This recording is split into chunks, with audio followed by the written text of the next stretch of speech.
Hey everyone, welcome back. Today, the time an entire country got so fed up it chopped off its own king.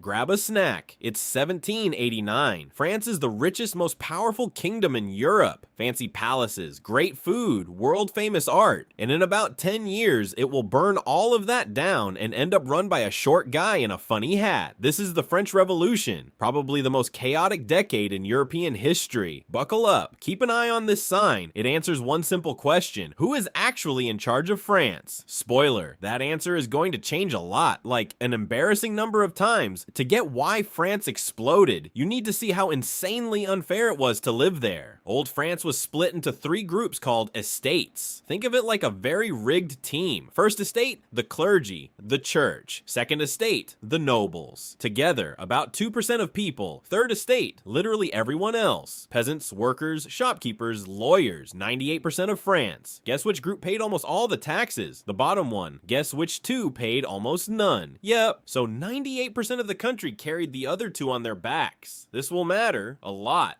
At the very top sat the king, Louis XVI.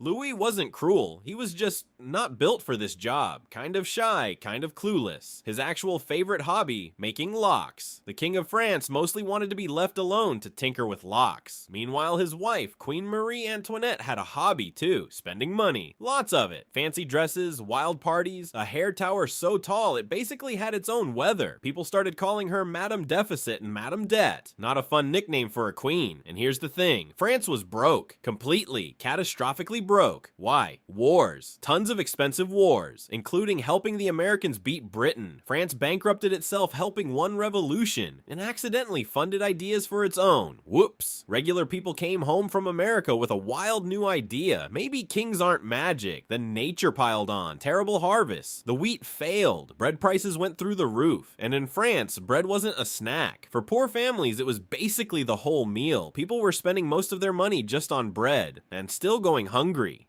So picture it, starving people, empty treasury, a clueless king, and a party-throwing queen. Louis needed money badly. To get new taxes, he had to call a giant old meeting nobody had used in 175 years. It was called the Estates General, calling it was the single biggest mistake of his life. May 1789, representatives from all three estates gather at the Palace of Versailles to fix France's money mess. But there's a catch in how they vote. Each estate gets exactly one vote. Just one. See the problem? The clergy and nobles could always team up 2-1 and crush the third estate. And the third estate, and remember that's 98% of France, was done being outvoted. So they walked out and declared themselves the real government, the National Assembly. Translation, if you won't listen to most of the country, we'll just run it ourselves. The king locked them out of their meeting hall, so they marched to the nearest big room, an indoor tennis court. There they swore the tennis court oath. They would not leave until France had a written constitution. This was huge. Ordinary people were telling a king, your power now has rules. The king pretended to go along with it, while quietly gathering soldiers around Paris. Paris noticed. Paris panicked. Rumors said the king was about to crush them by force. The people decided to arm themselves. They needed guns, and mostly they needed gunpowder. Where do you get gunpowder in Paris? One big scary place, an old fortress prison called the Bastille. The Bastille was a symbol of the king's power to jail anyone he wanted, no reason needed. On July 14th, 1789, a huge crowd storms the Bastille. After a bloody fight, the fortress falls. The mob pours in and tears it apart brick by brick. They didn't even find many prisoners inside. Just 7. That wasn't the point. The symbol was the point. Storming the Bastille lit the fuse. July 14th is still France's national holiday today. The revolution was on. News of the Bastille exploded across the countryside. Peasants everywhere rose up. This wave of panic and revolt got a great name, the Great Fear. Peasants stormed the manors of nobles and burned the documents that kept them trapped as near slaves. The assembly saw the countryside on fire and made a stunning move. In one night, they abolished feudalism. Centuries of noble privileges gone in a single meeting. Everyone was now legally a bit more equal. Then they wrote it down. The Declaration of the Rights of Man. Liberty, equality, and rights for all citizens. It basically said your rights come from being a human, not from being born noble. Radical stuff for 1789. Meanwhile, back in Paris, people were still starving. Bread was still impossibly expensive, and who took charge of doing something about it? The women of Paris. Paris. Thousands of women grabbed whatever they had and marched all the way to Versailles in the rain. They surrounded the palace and demanded bread, and demanded the king come back to Paris with them. And it worked. They basically escorted the royal family back to Paris, where the people could watch them. Quick myth check. Did Marie Antoinette say, "Let them eat cake"? Almost certainly not. There's no real proof she ever said it, but people believed it, because it perfectly captured how out of touch the royals seemed. Vibes over facts.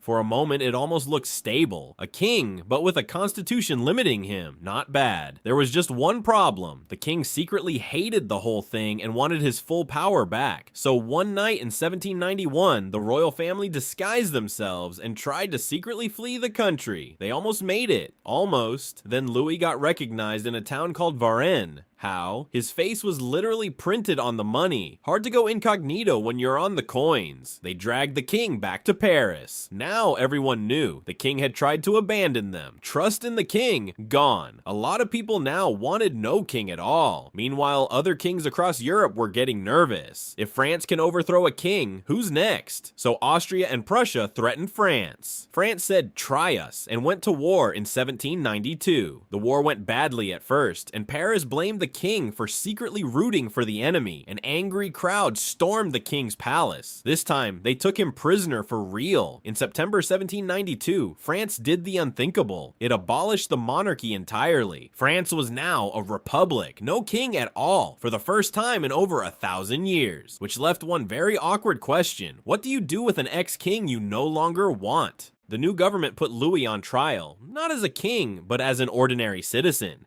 Citizen Louis Capet. They found him guilty of betraying the nation. The punishment was death. To carry it out, France used a brand new machine, sold as the fair, modern, painless way to execute anyone. It was called the guillotine. Fast, mechanical, and it treated a king exactly like a commoner. In January 1793, King Louis XVI was executed in front of a massive crowd. A king of France, put to death by his own people. All of Europe was horrified. Months later, Marie Antoinette followed him to the same machine. Now France was a republic at war with half of Europe, broke, and terrified of enemies everywhere. A small group took emergency control to save the revolution, the Committee of Public Safety. Its most famous member was a quiet, tidy lawyer named Maximilien Robespierre. Robespierre believed the revolution could only be saved by terror. His word, not mine. So began the reign of terror. The rule was chilling. Anyone suspected of being an enemy could be executed. Not proven, just suspected. A rumor, a complaint, the wrong friend, that could be enough. Over about a year, roughly 17,000 people were officially executed. Many more died in prison, and it ate its own side. Revolutionaries who had led the fight were now sent to the blade too. Everyone lived in fear of a knock at the door. The revolution that promised liberty was now killing people for the crime of being suspected. It had lost the plot, and there was only one way this could end. Eventually, the terror would come for the man running it.